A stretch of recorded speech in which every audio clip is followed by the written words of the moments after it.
Dear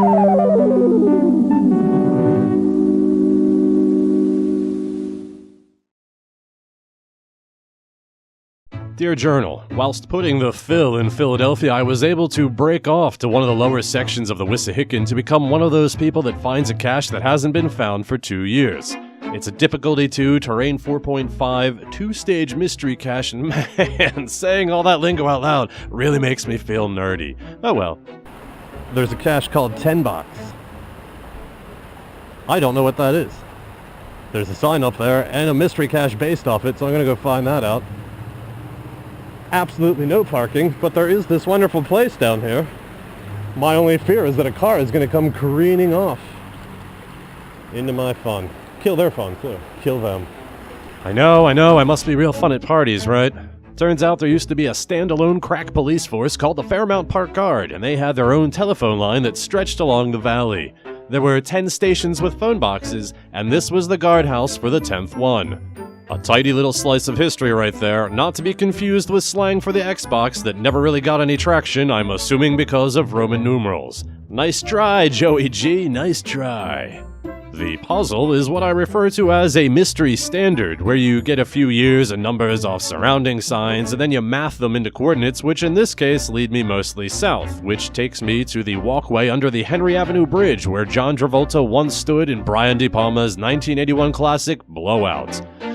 I guess the bridge itself is a wondrous reinforced concrete structure, and look at this, from 1941. Because of its reputation as an answer to those contemplating suicide, the bridge has a patrolman on a white motorcycle for 24 hours a day. His duty? Question all pedestrians crossing the bridge, and he will not allow women to cross alone unless they agree to ride in the sidecar of his three-wheeler. What the hell, man? That is a shameless way to get a date, officer. Shameless. Anyway, off the path to the final was a cache on a hill, and at the bottom of the hill is a little cave, where this monolith indicated it once belonged to a practicing Rosicrucian. Rosicrucians are an order devoted to, quote, the study of the elusive mysteries of life and the universe, end quote. Apparently, one of them had his little man cave right here waiting for the world to end in 1694. Oh yeah, that's a powerful flashlight. I'm glad I brought that. Look, I don't have the skill set to make this place more visually interesting. It's a small cave. I tried to find some Da Vinci Code style hidden passages, I swear, but no dice. As it stands, I'm very close to the final stage for the 10 box, and as we are all about to find out, it was a terrain 2.5 at best. Well, I don't know about difficulty 2, terrain 4.5. I should say I don't know about terrain 4.5, unless you count the smell of the nearby Schuylkill. Nah. But, yeah, I was worried I wouldn't be able to find a cache that's 2 years since it's been found. But fortunately, it's right there, I think. Either that or there's just a metal can. May whoever finds these gifts be blessed with serenity, nope, and strength. Nope.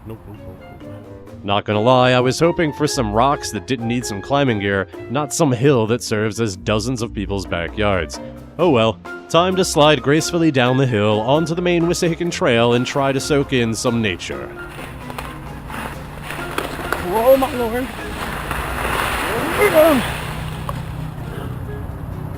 Alas, you are never too far from traffic on this end of the Wissy, so I may as well embrace it.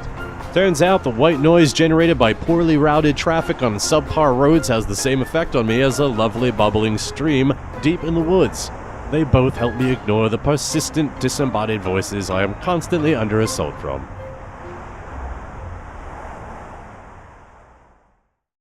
What's he doing? What is he, a peeping Tom or something? Oh, who cares? Come on, let's walk down.